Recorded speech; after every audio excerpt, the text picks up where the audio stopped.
The Zion Williamson discussion is reaching a very interesting point. And it's funny because on the surface, everything looks pretty good in the Zion Williamson discussion. He's back, he hasn't gotten injured yet. He's averaging 22 points on 57% shooting, which is like a bit down from his peak numbers, but you figure like, oh, he's just like getting back into game shape. That number will go up soon. The highlights are still insane. Pelicans are one game above 500. The problem is when you start to dig a little deeper into the Zion Williamson discussion. And when you actually watch him, you can feel something is off. And that something is his weight. This dude is massive. And I'm not talking about like LeBron massive, Giannis massive, like just like cut up with all the muscles in the world. He is like too big. And this isn't necessarily a surprise to anyone who's followed Zion Williamson's career since he entered the NBA, because the whole conditioning has been a really big problem for him. And you see it play out on the court where, yeah, he puts up these numbers off raw talent, but like as far as like just like the way it happens, it's just something just doesn't feel right. He looks very lethargic, not as explosive as he was in college. That's a problem for a lot of reasons. One, it feels like he's bound to get injured again, just carrying that much weight with that much explosiveness. But I think the reason why the discussion in this element is starting to grow larger and larger is that, you know, you look at the numbers and you say, well, he's still putting up elite numbers. He's still been an all-star twice in his career. Like, what's the problem? I think a lot of people are starting to get more and more underwhelmed with Zion because despite how great he's been playing, we know that there's this whole other level that he can reach. He might just be a perennial all-star off talent alone, but we've seen the type of play that's led us to believe this dude could realistically be a top 5 player in the NBA. And I never like to question a player's effort because that's not something I can realistically have any say in. I don't know what's going on behind the scenes. It's not something you could put into numbers. It's just more of like a guessing game. But the evidence sort of speaks for itself, where for 4 years, it's been this whole thing of Zion needs to get in shape. And this past summer, it reached something of a breaking point where the front office told him he needs to get in shape. Even Zion said he's going to get in really good shape. He's going to start taking it seriously. He has started taking it seriously. And we still have this. Every time I watch him play, like I did last night against the Lakers, I just think to myself, this is not the same dude who came out of college. Like the same dude who came out of college, like I'll put it this way. It's kind of like Shaq, right? Where when Shaq came into the league in Orlando, he was like 7 feet, chiseled muscle, massive, but chiseled.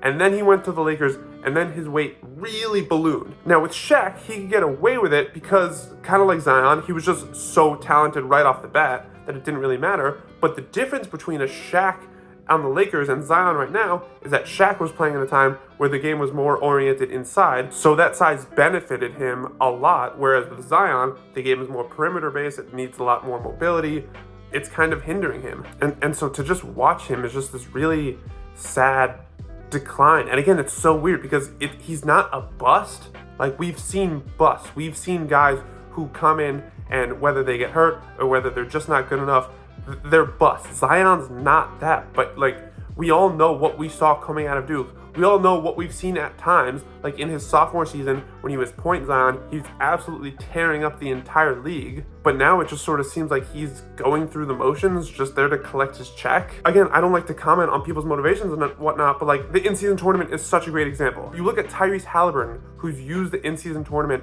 as a springboard to the national stage, to borderline superstardom, and Zion could have easily done a similar thing. Obviously, he was much more known than Halliburton, but he could have used this stage as if to say, hey, remember me, I'm back. I know I've been hurt the last 2 years, but this is me, remember me, I'm back. I'm gonna be a force now and for a decade plus to come. And not only did he not do that, like it's one thing to just, okay, you lose the in-season tournament, you lose it to LeBron, there's nothing wrong with that, but like, Pelicans got spanked by the Lakers. They didn't even put up a fight. And Zion only had 13 points in that game. And as I'm watching that game, I'm thinking to myself, like, remember when Zion came into the league and, you know, naturally any number 1 overall pick who comes to the league, it's oh, he's the next LeBron.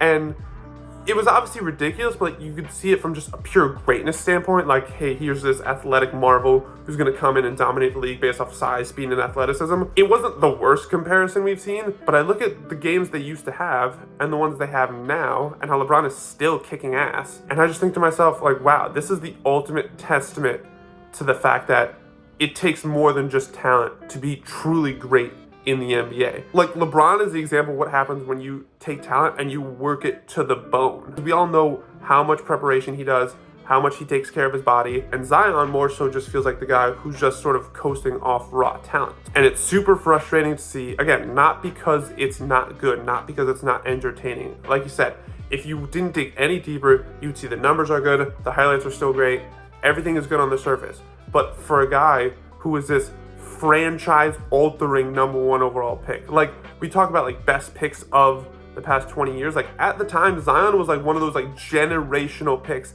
and nobody thought otherwise. Yeah, that's a really high bar, but Zion could totally reach it.